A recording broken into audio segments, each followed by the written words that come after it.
Hello girls, आज मैं आपको बीएससी फाइनल के स्पेशल पेपर थर्ड और फोर्थ जो आपका पेपर है इकोलॉजी और एनवायरनमेंट, उसके अंदर मैं आपको आज बायोम के बारे में एक यूनिट है जो स्पेशली बायोम के बारे में है, तो वो मैं आपको पढ़ाऊंगी। Desert biome. आज अपन एक डेजर्ट बायोम के बारे में डिस्कस करते हैं कि डेजर्ट बायोम क्या है। सबसे पहले डेजर्ट को तो हम लोग जानते ही हैं, तो सबसे पहले हम लोग बायोम के बारे में जाने पहले कि what is a biome. Biome क्या है? विशिष्ट पारिस्थितिकी क्षेत्र में पाया जाने वाला वनस्पतियों और प्राणियों का वह समूह जो अपनी जटिल समूह जो विशिष्टताओं के आधार पर अन्य आवासों से भिन्नता प्रदर्शित करता है। मतलब किसी स्पेशल क्षेत्र पर पाया जाने वाला प्राणी और वनस्पति जो उनकी अपनी स्पेसिफिक करैक्टर हैं, स्पेसिफिक उनके अंदर विशेषताएं हैं, वो अन्य सामुदायिक आवासों से भिन्नता प्रदर्शित करेगा। वो क्षेत्र विशेष का, यानी वो उस क्षेत्र विशेष का बायोम कहलाएगा। तो समझ आ गया कि डेजर्ट बायोम। अब हम डेजर्ट बायोम क्यों कहेंगे? क्योंकि जो डेजर्ट की विशेषताएं हैं वो उस बायोम के साथ जुड़ गई। डेजर्ट में क्या स्पेसिफिक करैक्टर पाए जाते हैं कि वहाँ पर ऊंचे ऊंचे पर्वत हैं, उनके कारण वहाँ की जो वर्षा है वो रुक जाती है, और वहाँ पर बहुत ज़्यादा गर्मी हो सकती है, बहुत ज़्यादा सर्दी होगी, लेकिन वो ऑलवेज ड्राई रहेंगे। मतलब उनमें सूखापन रहेगा। क्यों? क्योंकि वहाँ पर जो वार्षिक वर्षा का औसत है वो 25 सेंटीमीटर से कम या 25 सेंटीमीटर तक होता है। और जो रेगिस्तान है वो पूरी पृथ्वी के 1/5 भाग को कवर करते हैं। ठीक है। अब जो टाइप ऑफ डेजर्ट देखो, जैसा कि मैंने अभी आपको बताया कि जो डेजर्ट हैं वो गर्म भी हो सकते हैं, यानी बहुत ज़्यादा गर्म और बहुत ज़्यादा ठंडे भी हो सकते हैं। तो हॉट डेजर्ट में आप लोगों ने सुना होगा कि राजस्थान का थार रेगिस्तान हम लोग बहुत ही अच्छे से पढ़ते हैं कि उसके अंदर क्या अडेप्टेशंस एनिमल की होती हैं, वहाँ की वनस्पतियों के अंदर क्या अडेप्टेशंस होती हैं जो वहाँ के वो जो क्लाइमेट में जिंदा रह जा सकते हैं, या उनके अंदर क्या वो ऐसी उनकी स्पेसिफिक करैक्टर हैं जिसके कारण वो उन कंडीशन में सर्वाइव कर लेते हैं।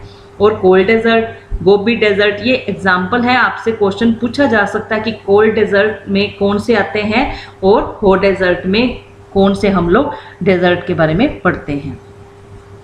अब जो एक डेजर्ट है, किन विशेषताओं के आधार पर उसको एक डेजर्ट बायोम कहा जाता है ना? उसको फॉरेस्ट बायोम नहीं कहते, ग्रासलैंड बायोम नहीं कहते, कि उसके अंदर ऐसी कौन सी विशेषताएं आती हैं, या किसी भी बायोम के अंदर, है ना, स्पेशली कोई भी बायोम जब हम पढ़ेंगे, जैसे ग्रासलैंड बायोम पढ़ेंगे या डेजर्ट बायोम पढ़ रहे हैं या फॉरेस्ट बायोम पढ़ेंगे, तो उनकी क्या क्लाइमेट होगी, उनके एनिमल कैसे होंगे, और प्लांट्स हैं वो कैसे होंगे, कि वो उस जो एनवायरनमेंट में या उनके अंदर क्या अडेप्टेशन है, उनके वहाँ का सीजन कैसा है, तो उसके अंदर स्पेशली क्या ऐसे करैक्टर हैं जो हमारे मानवों के लिए वो महत्व देते हैं।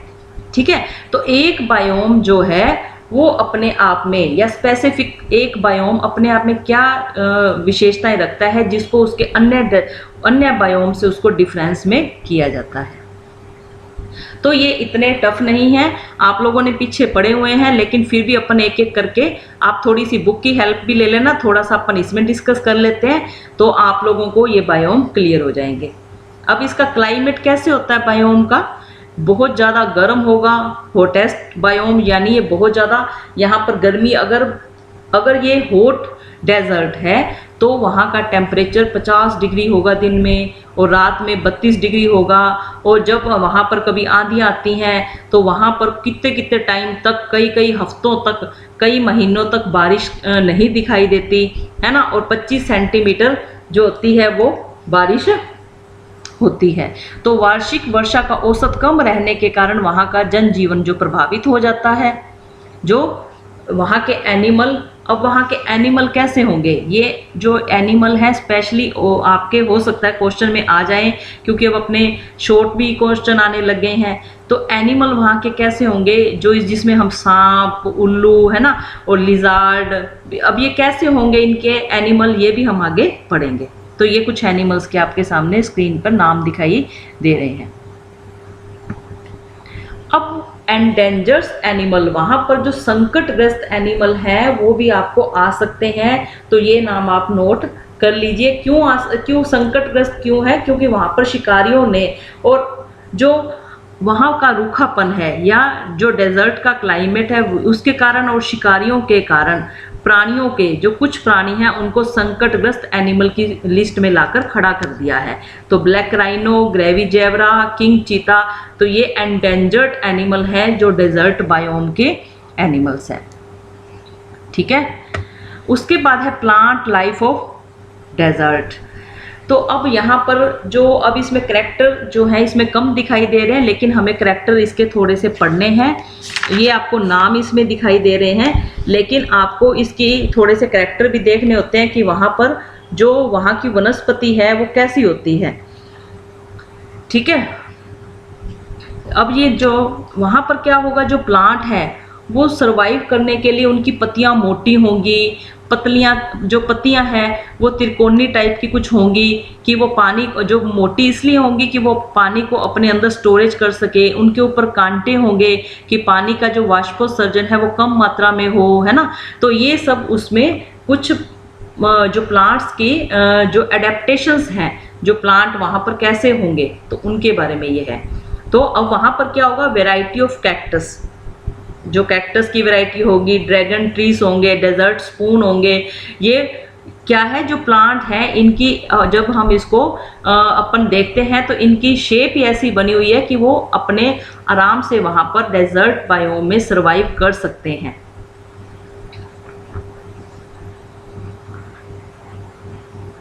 जो वहां का सीजन कैसा है, जो वहां का जो सेशन रहता है वो वहाँ का गर्म, जो डेजर्ट का देखो कैसा होगा, आप लोगों को भी पता है कि वहाँ पर जो वार्षिक वर्षा है वहाँ पर कम होगी, वेरी हॉट, यानी वार्षिक वर्षा कम होने के कारण वहाँ का टेम्परेचर काफ़ी ज़्यादा रहता है। और वहाँ पर जो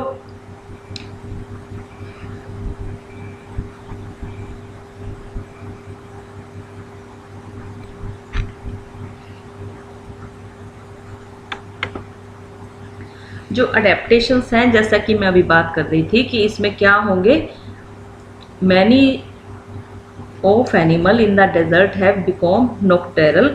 नॉक्टर्नल का मतलब है कि ऐसे प्लांट्स वहाँ पर होते हैं जो रात में ही अपनी एक्टिविटी, पौधों के अंदर उनकी एक्टिविटी